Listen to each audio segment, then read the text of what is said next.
Hello दोस्तों, मैं अनामिका सिंह स्वागत करती हूँ आप सबका आपके यूट्यूब चैनल नॉलेज कॉर्नर में। फ्रेंड्स, बायोलॉजी की महत्वपूर्ण श्रृंखला में आप सबका बहुत स्वागत है। वीडियो को लास्ट तक देखिएगा, चैनल को सब्सक्राइब करिएगा और बेल आइकन पर क्लिक करना बिल्कुल मत भूलिएगा। कल का जो हमारा होमवर्क क्वेश्चन था, आज हम उससे शुरुआत करेंगे। ये क्वेश्चन कल आपको होमवर्क के रूप में मिला था कि सेक्शन पुल के कारण पेड़ों में पानी बहुत ऊंचाई तक पहुँच जाता है, जिसका कारण है। सेक्शन पुल के कारण पेड़ों में पानी ऊंचाई तक पहुंचता है, उसका क्या कारण है? वाष्पीकरण, अवशोषण, वाष्पसर्जन, एक शरीक या इनमें से कोई नहीं। इसका जो सही जवाब है वो होगा वाष्पसर्जन। इसका ये जो था, ये कल का होमवर्क क्वेश्चन था। उम्मीद है आप लोगों ने कमेंट बॉक्स में इसका जो है वो आंसर दिया होगा। वाष्पसर्जन एक ऐसी प्रक्रिया है जिसमें पौधों के रंध्रों के माध्यम से जलवाष्प की हानि शामिल होती है। पौधों से जलवाष्प की हानि पौधों को तब ठंडा करती है जब मौसम बहुत गर्म होता है। ठीक है, अगला क्वेश्चन है। आज से हम इस क्वेश्चन से हम अपना जो है आज का क्लास शुरू करते हैं। क्वेश्चन है, लीची का खाद्य भाग है, मतलब लीची का जो खाने वाला भाग है जिसे खाया जाता है वो क्या कहलाता है? एरिल, थैलेमस, बीज कोट, एक से अधिक या इनमें से कोई नहीं। इसका सही जवाब हो जाएगा ऑप्शन ए। लीची का खाने योग्य जो भाग होता है उसे एरिल कहा जाता है। लीची एक बहुत स्वादिष्ट फल है जिसे हम सभी ने खाया होगा। ये उपोष्णकटिबंधीय फल होता है। ठीक है, अगर आपसे पूछा जाए लीची कैसा होता है तो ये उपोष्णकटिबंधीय फल होता है। इसका जो खाद्य योग्य भाग होता है इसे एरिल कहा जाता है। अगर आपसे पूछा जाए कि लीची का सर्वाधिक उत्पादन कहाँ पे होता है तो बिहार में होता है। बिहार में भी कहाँ? तो बिहार के मुजफ्फरपुर जिला में लीची का सर्वाधिक उत्पादन देखने को मिलता है। बिहार का मुजफ्फरपुर लीची के लिए बहुत ज़्यादा फेमस है। ये आपके लिए इंपॉर्टेंट क्वेश्चन है, इसको स्टार मार्क करिएगा क्योंकि ये बिहार से रिलेटेड है। ठीक, अगला क्वेश्चन है। अदरक एक भूमिगत तना है एवं जड़ नहीं, क्यों? क्योंकि यह खाद्य सामग्री का भंडारण करता है। इसमें गांठ एवं पर्व होते हैं। इसमें क्लोरोफिल की कमी होती है। एक से अधिक या इनमें से कोई नहीं। बीपीएससी टीआरई 9th-10th में पूछा गया क्वेश्चन है। इसका जो सही जवाब हो जाएगा, इसमें नोड एंड इंटरनोड पाए जाते हैं, यानी कि गांठ एंड पर्व पाया जाता है। इसलिए अदरक को भूमिगत तना कहा जाता है, जो है जड़ नहीं कहा जाता है।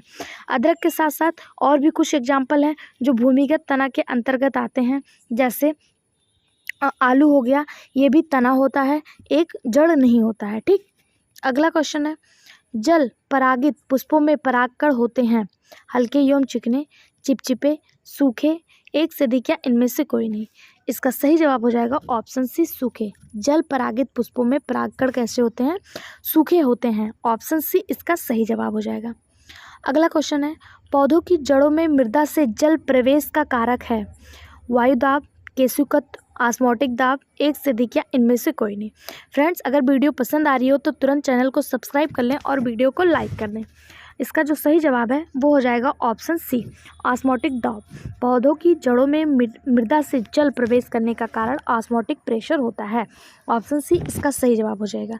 इसका पीडीएफ पाने के लिए आप हमारे टेलीग्राम चैनल को भी ज्वाइन कर लीजिएगा। ठीक है, अगला क्वेश्चन है। संवेदनशील पौधे मिमोसा पुटिका की पत्तियों को गति को कहा जाता है।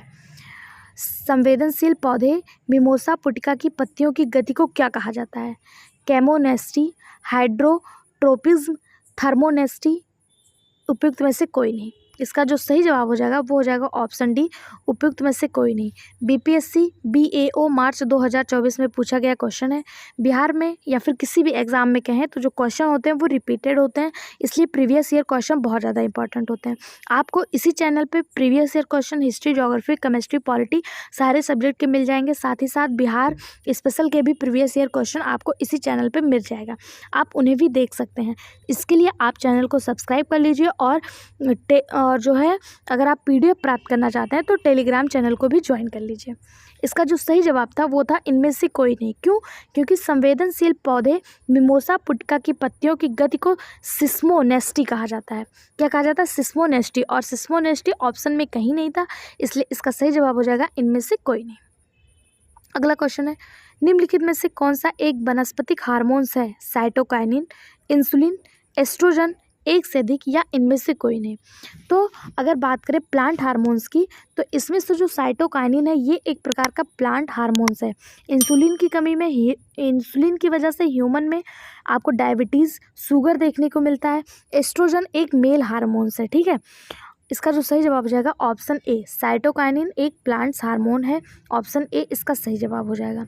अगर पूछा जाए कि पौधों को अपनी वृद्धि और विकास के लिए सूर्य के प्रकाश, पानी, ऑक्सीजन, खनिजों की आवश्यकता होती है, मतलब प्लांट हार्मोन्स क्या होते हैं, तो प्लांट्स हार्मोन्स जो होते हैं वो इन सब चीज़ों में मदद करते हैं। वृद्धि विकास के लिए, ऑक्सीजन को प्राप्त करने के लिए प्लांट्स हार्मोन पौधों को मदद करते हैं।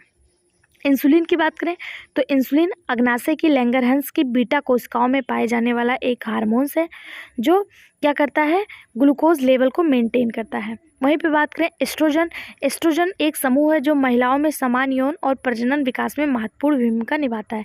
एस्ट्रोजन, सॉरी मैंने गलती से मेल हार्मोन्स बोल दिया था, ये मेल नहीं फीमेल हार्मोन्स है। ठीक, अगला क्वेश्चन है, निम्न में से कौन सा एक सच्चा फल नहीं है, यानी कि ट्रू फ्रूट नहीं है? सेब, अंगूर, खजूर, आलू बुखारा, एक से अधिक या इनमें से कोई नहीं। इसका सही जवाब हो जाएगा ऑप्शन ए, सेब। सेब एक ट्रू फ्रूट नहीं है। जब फल के निर्माण में ओवरी के अलावा कुछ अन्य भाग भी शामिल हो तो ऐसे फल को फाल्स फल कहा जाता है। अगर आपसे पूछा जाए कि फाल्स फल क्या होते हैं, तो ऐसे फल जिनके निर्माण में, जिनके बनते टाइम अंडाशय यानी कि ओवरी के अलावा और भी पार्ट शामिल होते हैं, तो ऐसे फल को फाल्स फल कहा जाता है। इसमें से सेब, काजू, नाशपाती ये सब फाल्स फल के एग्जाम्पल हैं।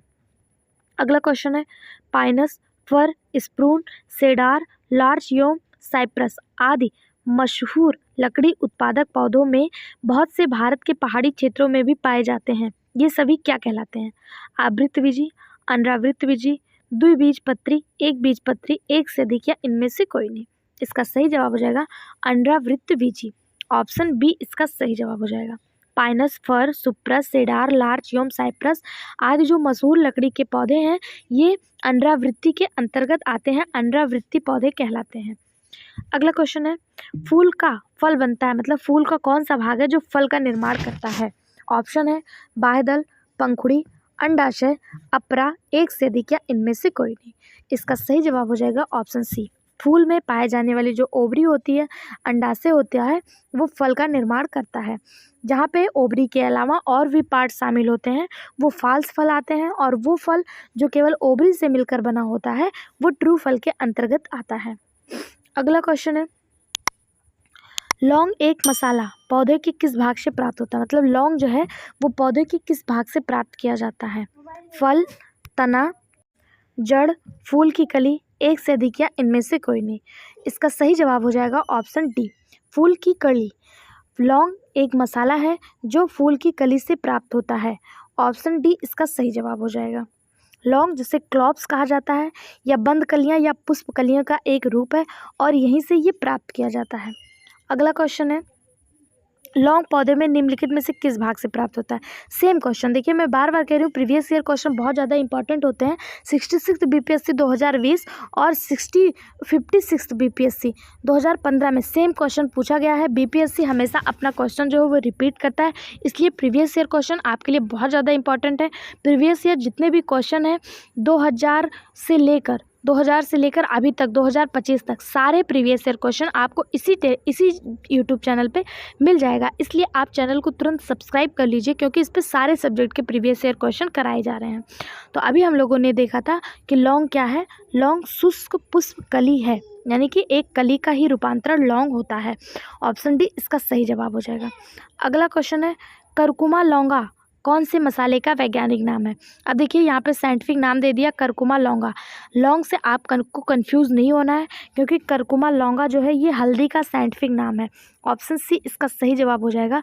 करकुमा लौंगा किसका साइंटिफिक नाम है? हल्दी का है। ठीक है, हल्दी जिसे इंग्लिश में टर्मरिक कहा जाता है, इसका साइंटिफिक नाम करकुमा लौंगा है। अगला क्वेश्चन है, इंसुलिन प्राप्त होता है, इलुलिन प्राप्त होता है अदरक के प्रकंद से, डहलिया की जड़ों से। इलुलिन या फिर शायद यहाँ इंसुलिन लिखना था, इलुलिन हो गया है। ये डहलिया की जड़ों से प्राप्त होता है क्योंकि डहलिया की जड़ से इंसुलिन भी प्राप्त होता है।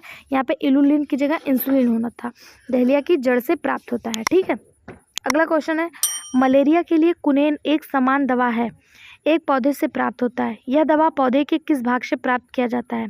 पत्तियाँ, जड़, तने की छाल, इनमें से कोई नहीं। इसका सही जवाब हो जाएगा तने की छाल।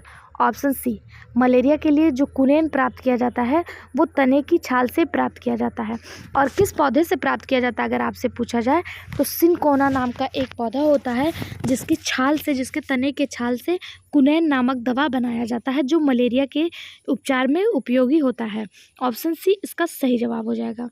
अगला क्वेश्चन है, एस्प्रिन कहाँ से मिलता है? पेट्रोलियम से, पृथ्वी से, एक पेड़ से, एसिडों की रासायनिक अभिक्रिया से। इसका सही जवाब हो जाएगा ऑप्शन सी, एस्प्रिन एक पेड़ से प्राप्त होता है। एस्प्रिन और एंटीपायरेटिक जो होता है, ये दवाएं, ये जो होते हैं ज्वारनाशक और दर्द निवारक दवाएं होती हैं जो बिलो नामक पेड़ की छाल से प्राप्त होता है। कहाँ से होता है? बिलो नामक पेड़ की छाल से प्राप्त होता है। अगला क्वेश्चन है, हल्दी पौधे के किस भाग से हल्दी पाउडर प्राप्त होता है? सूखा आधार, सूखी जड़, बीज, इनमें से कोई नहीं। 70 बीपीएससी री एग्ज़ाम 2024 में पूछा गया क्वेश्चन है। इसका जो सही जवाब हो जाएगा वो हो जाएगा इनमें से कोई नहीं। क्यों?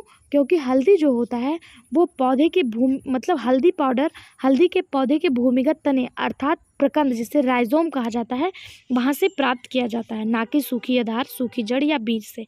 कहाँ से प्राप्त किया जाता है? प्रकंद से। भूमिगत जो तना होता है जिसे राइजोम कहते हैं, वहाँ से हल्दी प्राप्त किया जाता है। हल्दी के पौधे के तने को काटकर बाहरी परत को हटाने के बाद बचे हुए तने को सुखाकर और पीसकर हल्दी पाउडर बनाया जाता है। तो हल्दी पाउडर कहाँ से प्राप्त होता है? प्रकंद से, राइजोम से प्राप्त होता है। अगला क्वेश्चन है, एस्प्रिन है, एस्प्रिन क्या है? प्रतिजैविक, एंटीपायरेटिक, सामक, इनमें से कोई नहीं। इसका सही जवाब हो जाएगा एंटीपायरेटिक। एस्प्रिन एक दवा है एंटीपायरेटिक जो बिलो नामक पौधे से प्राप्त किया जाता है। अगला क्वेश्चन है, सबसे लंबा जीवित वृक्ष है? यूकेलिप्टस, सिकोआ, देवदार, पराग। इसका सही जवाब हो जाएगा ऑप्शन बी, सिकोआ। सिकोआ सबसे लंबा जीवित वृक्ष है। ऑप्शन बी इसका सही जवाब हो जाएगा, सिकोआ। सबसे लंबा वृक्ष रेडवुड, जिसे सिकोआ सैम्परवीरेंस या फिर सिकोआ कहते हैं। इसकी ऊंचाई लगभग 115 मीटर से अधिक है। और अगर बात करें सबसे छोटा तो एंजियोस्पर्म बुल्फिया है। अगर आपसे पूछा जाए सबसे छोटा वृक्ष कौन सा है तो बुल्फिया है। और सबसे बड़ा कौन सा है? सिकोआ है। ऑप्शन बी इसका सही जवाब हो जाएगा। अगर आपसे पूछा जाए सिकोआ की ऊंचाई कितनी है तो 115 मीटर सिकोआ की ऊंचाई है। अगला क्वेश्चन है, द्विपद विज्ञान संबंधित नाम का उदाहरण है? ग्रीन एल्जी, एनो leopard, Rana tigrina, China rose, एक से अधिक या इनमें से कोई नहीं। इसका सही जवाब हो जाएगा option C, Rana tigrina. Rana tigrina मेढक का साइंटिफिक नाम है और ये द्विपद नामकरण की पद्धति के अंतर्गत किया जाता है। द्विपद नामकरण यानी कि जिसमें द्विपद नामकरण होता है, इसमें एक नाम जो होता है वो सामान्य नाम होता है और दूसरा नाम विशिष्ट नाम होता है। राना टिग्रीना जो है ये मेढक का वैज्ञानिक नाम है। ठीक। अगला क्वेश्चन है, किस वनस्पति खाद्य से अधिकतम प्रोटीन प्राप्त होता है? चना, मटर, सोयाबीन, अरहर। इसका सही जवाब हो जाएगा ऑप्शन सी।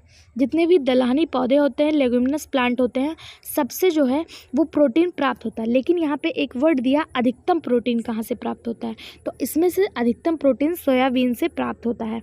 ऑप्शन सी इसका सही जवाब हो जाएगा। अगर सोयाबीन नहीं होता तो दालों से भी, दाल जो होती है उनसे भी प्रोटीन प्राप्त होता है, लेकिन अधिकतम की बात करें तो सोयाबीन से प्राप्त होता है। अगर आपसे पूछा जाए सोयाबीन से लगभग कितना प्रोटीन प्राप्त होता है तो 38 से 42% जो है वो सोयाबीन प्राप्त होता है, सोयाबीन से प्रोटीन प्राप्त होता है। बाकी जितनी भी फलियां, जितने भी लेग्यूमिनस प्लांट हैं, सबसे प्रोटीन प्राप्त किया जाता है। जैसे मूंगफली हो गया, दालें हो गई, मटर हो गया, सबसे जो है जितनी भी फलियां हैं सबसे भी प्रोटीन मिलता है। सबसे ज़्यादा सोयाबीन में मिलता है। अगला क्वेश्चन है, संसार का सबसे बड़ा पुष्प है? कमल, रेफ्लेसिया, बहुत बड़ा कैक्टस, उपयुक्त में से कोई नहीं। इसका सही जवाब हो जाएगा ऑप्शन बी, रेफ्लेसिया।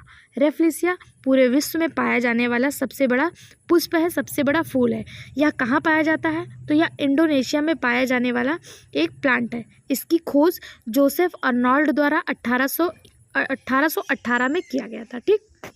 अगर पूछा जाए इस फूल का व्यास कितना है, तो रेफ्लिसिया का व्यास 100 सेंटीमीटर है और इसका जो वजन होता है वो 10 किलोग्राम के बराबर होता है। रेफ्लिसिया के एक फूल का वजन 10 किलोग्राम होता है और इसका व्यास 100 सेंटीमीटर होता है और यह विश्व में पाया जाने वाला सबसे बड़ा फूल है। अगला क्वेश्चन, आपको सूची 1 को सूची 2 से मिलाना है। किससे क्या चीज़ बनता है, यहाँ पे आपको मैच करना है।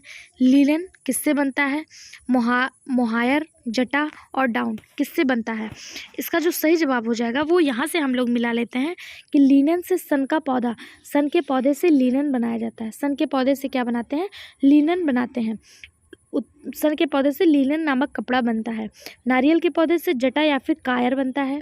अंगोरा बकरी से मोहायर नामक कपड़ा बनता है और बत्तख और ग्रीज के पंख से डाउन बनता है। ठीक है, लिनन किससे बनता है, सन के पौधे से। जटा या फिर कायर जिसे कहते हैं वो नारियल के पौधे से बनता है। मोहायर कपड़ा अंगोरा बकरी से और डाउन बत्तख और ग्रीज के पंख से बनता है। ठीक, इस प्रकार ऑप्शन डी इसका सही जवाब हो जाएगा।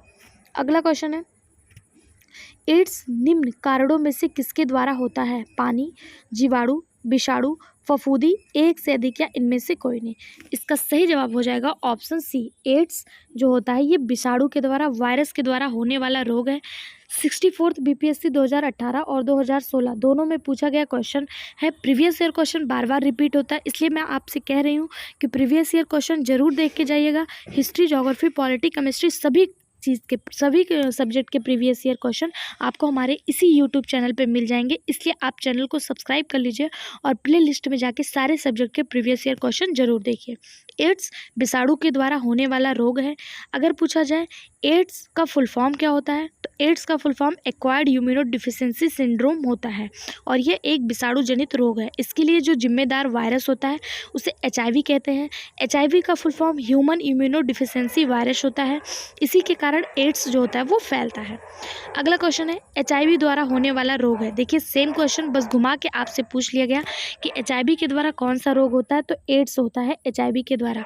HIV एक प्रकार का वायरस है जिसे ह्यूमन इम्यूनो डिफिशियंसी वायरस कहते हैं। इसी के द्वारा एड्स होता है। एड्स का full form acquired immuno deficiency syndrome होता है। एक्वायर्ड इम्यूनो डिफिशियंसी सिंड्रोम होता है। अगला क्वेश्चन है, हसियारा टेस्ट किससे संबंधित है। अस्थि घनत्व, IQ, रंग, अंधता, हीमोग्लोबिन स्तर। इसका जो सही जवाब हो जाएगा वो होगा कलर्ड ब्लाइंडनेस। रंग अंधता से हसियारा टेस्ट जो है वो कलर्ड ब्लाइंडनेस या फिर रंग अंधता से संबंधित है। ऑप्शन सी इसका सही जवाब हो जाएगा। अगला क्वेश्चन है, संक्रामक रोगों का सबसे सामान्य वाहक है। चींटी, पक्षी, ड्रैगन फ्लाई, मकड़ी, एक से अधिक या इनमें से कोई नहीं। पूछा है कि किसके द्वारा जो है वो संक्रामक रोग फैलते हैं। यहाँ पे मच्छी यानी कि मक्खी की बात कर रहा है। मक्खी, यही इसका सही जवाब हो जाएगा कि मक्खी जो होता है ये संक्रामक रोगों को फैलाने के लिए सबसे ज़्यादा रिस्पॉन्सिबल होता है, सबसे ज़्यादा जिम्मेदार होता है। ऑप्शन बी इसका सही जवाब हो जाएगा। अगला क्वेश्चन है, कोविड टीकाएं प्रतिरक्षी प्रतिक्रिया को कैसे उत्तेजित करते हैं। इसका जो सही जवाब हो जाएगा वो हो जाएगा ऑप्शन बी। कोविड टीकाएं जीवित चीड़ जिसे SARS-CoV-2 वायरस प्रवेश करा के प्रतिरक्षी प्रक्रिया को उत्तेजित करते हैं। ऑप्शन बी इसका सही जवाब हो जाएगा। अगला क्वेश्चन है, निम्नलिखित में से एंटीबायोटिक है। पेनिसिलिन, एस्प्रिन, पैरासीटामोल, सल्फाडायाजिन, एक से अधिक या इनमें से कोई नहीं। इसका जो सही जवाब हो जाएगा वो हो जाएगा ऑप्शन ई। क्यों? क्योंकि एंटीबायोटिक दवाओं के अंतर्गत पेनिसिलिन तथा सल्फाडायाजिन दोनों ही एंटीबायोटिक के अंतर्गत आता है। तो ऑप्शन ए और ऑप्शन डी दोनों ही सही है, इसलिए इसका जवाब हो जाएगा उपयुक्त में से एक से अधिक। पेनिसिलिन और सल्फाडायाजिन दोनों ही एंटीबायोटिक दवाएं हैं। एंटीबायोटिक दवाओं का यूज़ बैक्टीरिया जनित रोगों के उपचार के लिए किया जाता है। ठीक, और एंटीवायरल का वायरस से संबंधित रोगों के उपचार के लिए, एंटीबायोटिक का बैक्टीरिया से संबंधित रोगों के उपचार के लिए किया जाता है। अगला क्वेश्चन है, हेपेटाइटिस बी विषाणु का उद्भवन काल होता है 42 से 56 दिन, 30 से 180 दिन, 15 से 20 दिन, एक सप्ताह, इनमें से कोई नहीं, एक से अधिक। इसका सही जवाब हो जाएगा 30 से 180 दिन। हेपेटाइटिस बी जो विषाणु होता है इनका उद्भवन काल 30 से 180 दिन होता है, यानी कि इनका जो इंक्यूबेशन पीरियड होता है वो 30 से 180 दिन होता है। अगला क्वेश्चन है, टाइफाइड तथा कालरा विशिष्ट उदाहरण है। टाइफाइड तथा कालरा किसका उदाहरण है? संक्रामक रोगों का, वायुजन्य रोगों का, जलजन्य रोगों का, उपयुक्त में से कोई नहीं। इसका सही जवाब है ऑप्शन सी। टाइफाइड और कालरा जल के दूषण से होता है, यानी दूषित जल के सेवन से होता है। यह एक जलजन्य रोग है। ऑप्शन सी इसका सही जवाब हो जाएगा। जब गंदा पानी, दूषित जल लोग ग्रहण करते हैं तो उसमें सैल्मोना टाइफी नामक एक विषाणु पाया जाता है, जिसके कारण टाइफाइड होता है। और कालरा का जो जिम्मेदार जीवाणु होता है उसे विब्रियो कॉलेरी के नाम से जाना जाता है। यहाँ से भी क्वेश्चन देखने को मिलता है कि टाइफाइड किस जीवाणु के कारण होता है, तो सैल्मोना टाइफी नामक जीवाणु के कारण, और कालरा जो होता है वो विब्रियो कॉलेरी नामक जीवाणु से होता है। ये जीवाणु पानी में उपलब्ध होते हैं। जब दूषित पानी को इंसान पीता है तो उसमें कालरा और टाइफाइड जैसे रोग देखने को मिलते हैं। अगला क्वेश्चन है, बीसीजी वैक्सीन का इस्तेमाल किसके रोकथाम के लिए किया जाता है? छोटी चेचक, टाइफाइड, क्षय रोग, प्लेग, एक से अधिक या इनमें से कोई नहीं। इसका सही जवाब है ऑप्शन सी। बीसीजी का जो उपयोग है वो क्षय रोग के लिए किया जाता है। अगर आपसे पूछा जाए बीसीजी का फुल फॉर्म क्या है, तो बीसीजी का फुल फॉर्म है बैसिलस कॉलमेट ग्यूरिन। बैसिलस कॉलमेट ग्यूरिन, ये बीसीजी का फुल फॉर्म है। और ये इसका जो टीका है, ये टीवी, जिसे आप ट्यूबरकुलोसिस कहते हैं, या क्षय रोग या फिर तपेदिक कह लें, इसके उपचार के लिए किया जाता है। ठीक। अगला क्वेश्चन है, बायोडिग्रेडेबल अपशिष्ट को आमतौर पर किसकी मदद से उपयोगी पदार्थ में बदला जाता है? बैक्टीरिया, वायरस, परमाणु प्रोटीन, रेडियोधर्मी पदार्थ, एक से अधिक या इनमें से कोई नहीं। इसका सही जवाब हो जाएगा ऑप्शन ए, बैक्टीरिया। अगला क्वेश्चन है, निम्नलिखित में से किस जीवाणु बीमारी को प्लीहा ज्वर कहा जाता है? ऑप्शन दिया हुआ है टाइफाइड, कोलेरा, एंथ्रेक्स, एक से अधिक। इसका सही जवाब हो जाएगा एंथ्रेक्स। एंथ्रेक्स नामक जो जीवाणु जनित बीमारी है इसे प्लीहा ज्वर कहा जाता है। ऑप्शन बी इसका सही जवाब हो जाएगा। एंथ्रेक्स जीवाणु से होने वाली एक बीमारी है और इसी को कॉमन लैंग्वेज में प्लीहा ज्वर कहा जाता है। अगला क्वेश्चन है, प्रतिवर्ष 5 लाख भारतीय एक रोग से मरते हैं, इसकी पहचान करें। मतलब वो कौन सा बीमारी है, वो कौन सा रोग है जिसके कारण 5 लाख भारतीय मरते हैं, प्रतिवर्ष मरते हैं? एंसेफ्लाइटिस, एड्स, कैंसर या क्षय रोग, जिसे टीबी कहा जाता है। इसका सही जवाब है ऑप्शन डी, टीबी या क्षय रोग, या जिसे तपेदिक भी कहा जाता है। इसका फुल फॉर्म होता है माइक्रोबैक्टीरियम ट्यूबरकुलोसिस जीवाणु के कारण ये रोग होता है और ये फेफड़े को प्रभावित करता है, जिसके कारण प्रतिवर्ष भारत में 5 लाख से अधिक लोगों की मृत्यु होती है। ऑप्शन डी इसका सही जवाब हो जाएगा। ये 40 बीपीएससी 1995 में पूछा गया क्वेश्चन है। प्रीवियस ईयर क्वेश्चन आपके लिए बार बार रिपीट होते हैं, इसलिए मैं बार बार कह रही हूँ प्रीवियस ईयर क्वेश्चन बहुत ज़्यादा इंपॉर्टेंट होते हैं। तो प्रीवियस ईयर क्वेश्चन आप history, geography, chemistry, polity, EVS या फिर बिहार स्पेशल किसी भी सब्जेक्ट का प्रीवियस ईयर क्वेश्चन करना चाहते हैं तो आप हमारे चैनल से जुड़िए और चैनल को सब्सक्राइब करिए। आपको सारे सब्जेक्ट के प्लेलिस्ट के लिंक आपको इसी वीडियो के डिस्क्रिप्शन बॉक्स में मिल जाएंगे, जहाँ से आपको प्रीवियस ईयर क्वेश्चन सारे सब्जेक्ट के प्राप्त हो जाएंगे। अगर आप किसी भी क्लास का पीडीएफ प्राप्त करना चाहते हैं तो टेलीग्राम चैनल को ज्वाइन कर लीजिए। वीडियो में लास्ट तक बने रहने के लिए धन्यवाद। अगला वीडियो पाने के लिए बेल आइकन पर क्लिक कर लें, जिससे आपको तुरंत नोटिफिकेशन मिल जाए। Thank you.